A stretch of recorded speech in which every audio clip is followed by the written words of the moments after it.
Hello बच्चों, आप सभी का स्वागत है आपके अपने यूट्यूब चैनल पे। बच्चों, आज हम अपना एक सिलेबस का फर्स्ट चैप्टर पढ़ने वाले हैं, दो ध्रुवता का अंत। देखिए, आपको यहाँ पे दिख रहा होगा चैप्टर नंबर सेकंड, बट मैंने क्या कहा, चैप्टर नंबर फर्स्ट पढ़ने वाले हैं।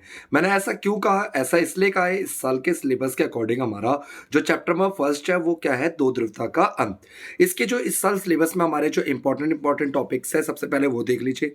सोवियत संघ का विघटन पढ़ना है हमें, और एक ध्रुव विश्व का अर्थ क्या होता है, मध्य एशिया के संकट में अफगान संकट पढ़ना है, खाड़ी युद्ध पढ़ना है, लोकतांत्रिक राजनीति और लोकतांत्रिकरण पढ़ना में CIS के बारे में जानना है, और 21वीं सदी में जो अरब स्प्रिंग हुआ था उसके बारे में जानना है। और जो जितना भी हम ये पढ़ने वाले हैं, ये सारा का सारा हम अपने सपोर्ट मटेरियल से पढ़ने वाले हैं। तो चलिए वीडियो को शुरू करते हैं। शीत युद्ध का प्रतीक, शीत युद्ध का प्रतीक किसे कहते हैं? हम बर्लिन की दीवार को कहते हैं। जो बर्लिन की दीवार जो थी वो कब खड़ी की गई थी? 1961 में। किसने खड़ी की थी? इसका आप जवाब मुझे देंगे आप कमेंट बॉक्स में, ठीक है। तो 9 नवंबर 1989 को जनता के द्वारा इस दीवार को तोड़ दिया गया, गिरा दिया गया था, ठीक है। 25 दिसंबर 1991 को सोवियत संघ का क्या हो गया? विघटन, ठीक है। बर्लिन कहाँ की राजधानी है? ये भी आप मेरे को कमेंट बॉक्स में बताइए, बर्लिन कहाँ की राजधानी है, ठीक है। चलिए आगे देखते हैं। सोवियत संघ का जन्म और सोवियत व्यवस्था। इस बार हमारे प्री बोर्ड में भी क्वेश्चन आया था, सोवियत प्रणाली की विशेषताएं। तो सोवियत संघ जो था, सोवियत संघ 15 गणराज्यों को मिलकर के एक देश बना था, 1917 में बना था। कब बना था बच्चों? 1917 में। रूसी क्रांति बोल सकते हो या बोल्शेविक क्रांति बोल लो, समाजवादी क्रांति बोल लो, कम्युनिस्ट क्रांति कह लो, बात एक ही है, ठीक है। समाजवादी सोवियत गणराज्य संघ USSR 1917 में अस्तित्व में आया।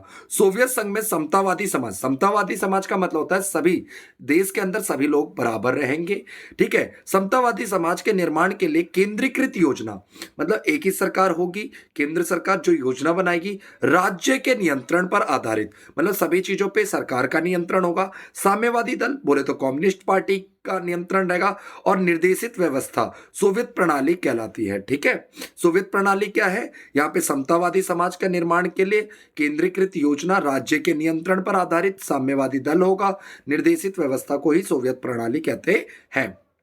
अच्छा चलिए देखते हैं नेक्स्ट, सोवियत प्रणाली की विशेषताएं। पहला, सोवियत प्रणाली जो है पूंजीवादी व्यवस्था के विरोध में समाज के आदर्शों से प्रेरित थी, जिसमें लोगों के कल्याण के लिए राज्य को कार्य करना था। सेकंड विशेषता क्या कह रहे हैं? सोवियत प्रणाली एक नियोजित अर्थव्यवस्था थी। नियोजित अर्थव्यवस्था मतलब किसी भी काम को करने से पहले प्लानिंग करेंगे। सोवियत संघ ने क्या करा था? प्लानिंग करने के लिए पंचवर्षीय योजना बनाई थी, ठीक है। क्वेश्चन आ जाएगा आपका, दुनिया का सबसे पहला देश कौन सा है जिसने अपने देश में को नियोजित अर्थव्यवस्था या पंचवर्षीय योजना बनाई? तो सोवियत संघ था। तीसरी विशेषता क्या कह रहा है? कम्युनिस्ट पार्टी का दबदबा। सोवियत संघ में एक ही पार्टी थी, कौन सी पार्टी थी? कम्युनिस्ट पार्टी, ठीक है। पॉइंट नंबर 4 क्या है? न्यूनतम जीवन स्तर की सुरक्षा या सुविधा। राज्य क्या कहता है? रोटी कपड़ा मकान स्वास्थ्य सेवा शिक्षा सब कुछ कौन देगी? सरकार देगी। पांचवा क्वेश्चन क्या कह रहा है? बेरोजगारी का ना होना। सोवियत संघ में ये बोला था राज्य, राज्य बोले तो सरकार, सरकार लोगों को क्या देगी? रोटी कपड़ा मकान स्वास्थ्य सेवा के साथ साथ नौकरी का भी अधिकार देगी। दुनिया का पहला देश था जो कहता है नौकरी का अधिकार देता है। उन्नत संचार प्रणाली, संचार प्रणाली बहुत ही उन्नत थी सोवियत संघ में। और पॉइंट नंबर 7 क्या कह रहा है? मिल्कियत का प्रमुख रूप राज्य का स्वामित्व, मतलब संपत्ति पे किसका अधिकार होगा? राज्य का अधिकार होगा। पॉइंट नंबर 8 क्या कह रहा है? उत्पादन के साधनों पर राज्य का नियंत्रण, उत्पादन के जितने भी साधन होते हैं उन पे राज्य का नियंत्रण होगा, ठीक है। चलिए आगे देखते हैं क्या लिखा हुआ है। ये हेडिंग दूसरी दुनिया। दूसरी दुनिया कैसे कहते हैं? देखिए, प्रथम विश्व युद्ध कब से कब तक चला था? 1914 से 1918 तक। दूसरा विश्व युद्ध 1939 से 1945। तो दूसरी दुनिया किसे कहते हैं? पूर्वी यूरोप के देशों को समाजवादी प्रणाली की तर्ज पर ढाला गया था। पूर्वी यूरोप के जो देश थे, देखिए यूरोप जो है, यूरोप महाद्वीप का जो पूर्वी यूरोप के देश है, ठीक है, जिसमें पूर्वी जर्मनी भी आ जाता है, Estonia, Latvia, Lithuania, Bulgaria, Romania, रूस, बेलारूस, पोलैंड, हंगरी, ठीक है, ये सारे जो पूर्वी यूरोप के देश थे, इन्हें समाजवादी खेमे में समाजवादी व्यवस्था, समाजवादी प्रणाली को अपनाने के लिए कहा गया था। इसीलिए इन्हें कहते हैं हम दूसरी दुनिया। क्या कहते हैं? दूसरी दुनिया। अच्छा आगे देखते हैं। मिखाइल गोर्बाचेव, मिखाइल गोर्बाचेव कौन थे? मिखाइल गोर्बाचेव सोवियत संघ के आखिरी राष्ट्रपति थे। 1980 के दशक में मिखाइल गोर्बाचेव ने राजनीतिक सोवियत संघ में राजनीतिक सुधार किया था, तथा ये लोकतांत्रिकरण को अपनाया। इन्होंने लोकतांत्रिक व्यवस्था को अपनाया, और इन्होंने सोवियत संघ की अर्थव्यवस्था को पुनर्रचन करने के लिए दो सुधार किए थे, एक पेरेस्ट्रोइका और एक ग्लासनोस्ट। पेरेस्ट्रोइका का मतलब होता है खुलापन, ग्लासनोस्ट का मतलब होता है क्या?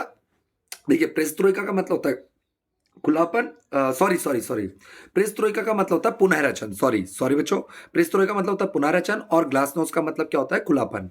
ठीक है, अब देखिए आगे देखते हैं सोवियत संघ की समाप्ति। सोवियत संघ की समाप्ति हुई थी 1991 को। सोवियत संघ के जो आखिरी राष्ट्रपति थे मिखाइल गोर्बाचेव, जब उनके खिलाफ कट्टरपंथियों ने विरोध किया था, उसके बाद जो बोरिस येल्तसिन है के नेतृत्व में पूर्वी यूरोप के देशों ने तथा रूस, यूक्रेन और बेलारूस ने सोवियत संघ की समाप्ति की क्या कर दी थी, घोषणा। आपको एक नंबर का क्वेश्चन आ जाएगा, सोवियत संघ के विघटन की घोषणा किसने करी थी, तो रूस, यूक्रेन और बेलारूस ने करी थी। ठीक है, सीआईएस, सीआईएस का फुल फॉर्म क्या होता है, Commonwealth of independent state, Hindi में कहते हैं स्वतंत्र राज्यों का राष्ट्रीय कुल। सीआईएस 15 नए देशों का क्या हुआ, उदय। सोवियत संघ के विघटन के बाद 15 नए देशों का क्या हुआ, उदय। अब देखते हैं सोवियत संघ के विघटन के कारण। सोवियत संघ के विघटन के कारण, तो पहला कारण क्या है, नागरिकों की राजनीतिक और आर्थिक आकांक्षाओं का पूरा ना हो पाना। सोवियत संघ में जो देश शामिल हुए थे, इसी उम्मीद से शामिल हुए थे कि उन्हें रोटी, कपड़ा, मकान, स्वास्थ्य सेवा, शिक्षा सब कुछ राज्य देगी, परंतु उनकी आवश्यकता, जरूरतें पूरी नहीं हो पा रही थी। इसीलिए सोवियत संघ क्या हुआ था, सोवियत संघ से ये देश का नागरिक क्या हो जाना चाहते थे, अलग हो जाना चाहते थे। ठीक है बच्चों, अगला क्या है, कम्युनिस्ट पार्टी की, sorry sorry, next point number second क्या है, सोवियत प्रणाली पर नौकरशाही का शिकंजा। अफसरशाह नौकरशाही का शिकंजा बढ़ता जा रहा था सोवियत संघ में, इसीलिए सोवियत संघ का क्या हो गया, विघटन। तीसरा पॉइंट क्या कह रहा है, कांग्रेस, कम्युनिस्ट पार्टी की का अंकुश। सोवियत संघ में पूरी तरीके से कम्युनिस्ट पार्टी का क्या था, दबदबा था। ठीक है, पॉइंट नंबर 4 क्या है, संसाधनों का अधिकतम उपयोग परमाणु हथियार। मतलब जो भी देश में संसाधन था उसका यूज किस लिए हो रहा था, परमाणु हथियार बनाने में, शस्त्रों में, ना कि लोगों की जरूरतों को पूरा करने में। पॉइंट नंबर 5 क्या कह रहा है, प्रौद्योगिक और बुनियादी ढांचे में पश्चिम के मुकाबले पीछे रहना। मतलब तकनीक के मामले में और लोगों की जरूरतें को पूरा करने के मामले में सोवियत संघ पश्चिम से क्या हो गया था, पिछड़ रहा था। ठीक है, लोगों की जरूरतें पूरी नहीं कर पा रहा था। पॉइंट नंबर 6 कह रहा है, रूस की प्रमुखता। और सोवियत संघ में 15 गणराज्य मिलकर के सोवियत संघ बने थे, परंतु इसके अंदर जो दबदबा था वो किसका था, रूस का था। पॉइंट नंबर 7 क्या कह रहा है, गोर्बाचेव द्वारा किए गए सुधारों का विरोध। जो मिखाइल गोर्बाचेव ने जो सुधार करे थे, पेरेस्ट्रोइका, ग्लासनोस्ट, उसका क्या हो रहा था, विरोध। पॉइंट नंबर 8 क्या है, अर्थव्यवस्था की गतिरोध व उपभोक्ता वस्तुओं की कमी। अर्थव्यवस्था धीरे धीरे चल रही थी और उपभोक्ता वस्तुओं की क्या हो गई थी, कमी हो गई थी सोवियत संघ में, जिसके कारण सोवियत संघ का विघटन हो गया। राष्ट्रवादी भावनाओं से संप्रभुत्ता की इच्छा का उभरना। राष्ट्रवाद सोवियत संघ के अंदर बहुत ज्यादा बढ़ता जा रहा था। जैसे पूर्वी यूरोप के जो देश है उनमें राष्ट्रवादी भावना ज्यादा जागृत हो रही थी, जिससे सोवियत संघ का क्या हो गया, विघटन हो गया। पॉइंट नंबर 10 क्या है, सोवियत प्रणाली का सत्तावादी होना। सत्तावादी होने का मतलब सोवियत संघ में जो राज्य का जो राज्य है वो बहुत ज्यादा निरंकुश होती जा रही थी। ठीक है, कम्युनिस्ट पार्टी को। पॉइंट नंबर 11, पार्टी की जनता के प्रति जवाबदेह ना होना। पार्टी अपनी मनमर्जी चला रही थी। ठीक है, जनता के प्रति उनका कोई जवाबदेह नहीं रह गया था। नेक्स्ट देखते हैं सोवियत संघ के विघटन के परिणाम। पॉइंट 6 नंबर का क्वेश्चन आता है, ये सोवियत संघ के विघटन के परिणाम। पहला क्वेश्चन पॉइंट क्या कर रहा है, शीत युद्ध की संघर्ष की समाप्ति। सोवियत शीत युद्ध किस किस के बीच चल रहा था, अमेरिका और सोवियत संघ। अगर सोवियत संघ का ही विघटन हो जाएगा तो शीत युद्ध क्या हो जाएगा, समाप्त। सेकंड पॉइंट क्या कह रहा है, एक ध्रुवीय विश्व अर्थात अमेरिकी वर्चस्व का क्या हो गया, उदय हो गया। ठीक है, सोवियत संघ के विघटन के बाद दुनिया में इकलौती महाशक्ति बच गई, अमेरिका।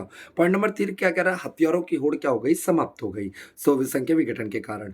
पॉइंट नंबर 4 कह रहा है, सोवियत संघ के अंत के कारण 15 नए देशों का क्या हो गया, उदय। पॉइंट नंबर 5 है, रूस सोवियत संघ का उत्तरदायित्व बन गया।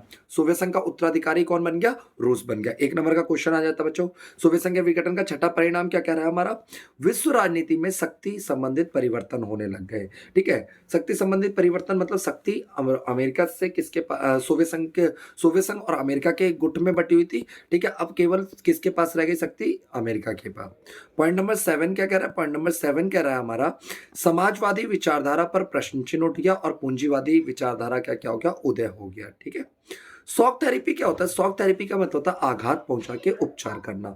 सोवियत संघ जब समाजवाद से पूंजीवाद की ओर आ रहा था और उसने विश्व बैंक और आईएमएफ के निर्देश के अनुसार अपनी अर्थव्यवस्था में जो परिवर्तन करा और जिन तकलीफों से उन्हें गुजरना पड़ा, उसी को कहते हैं हम शॉक थेरेपी। क्या कहते हैं बच्चों, शॉक थेरेपी। ठीक है, शॉक थेरेपी की कुछ विशेषताएं क्या है, शॉक थेरेपी का पहला पॉइंट क्या है विशेषता, मिल्कियत का प्रमुख रूप से, देखो संपत्ति का अधिकार किसके पास चले जाएगा, निजी स्वामित्व के पास। सेकंड, राज्य की संपदा राज्य की संपदा का निजीकरण कर दिया जाएगा। पॉइंट नंबर 3 क्या कह रहा है, सामूहिक फर्म की जगह निजी फर्म ले लेंगे। पहले सार्वजनिक फर्म थी, सरकारी उद्योग थे, अब निजी उद्योग ले लेंगे। पॉइंट नंबर 4 क्या कह रहा है, मुक्त व्यापार को अपनाया गया। पॉइंट नंबर 5 मुद्राओं की आपसी क्या हो गया, परिवर्तनशीलता बढ़ गई। ठीक है।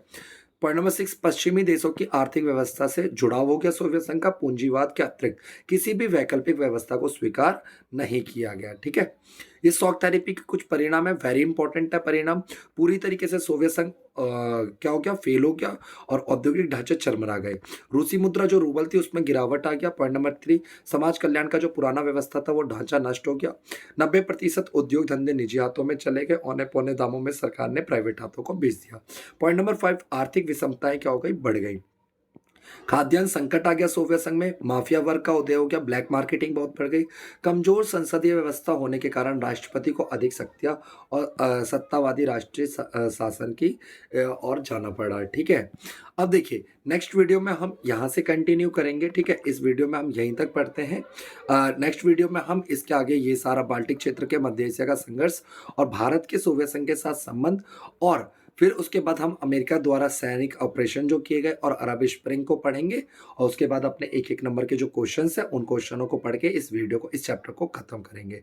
आज की वीडियो में सिर्फ इतना ही। Thank you for watching our video.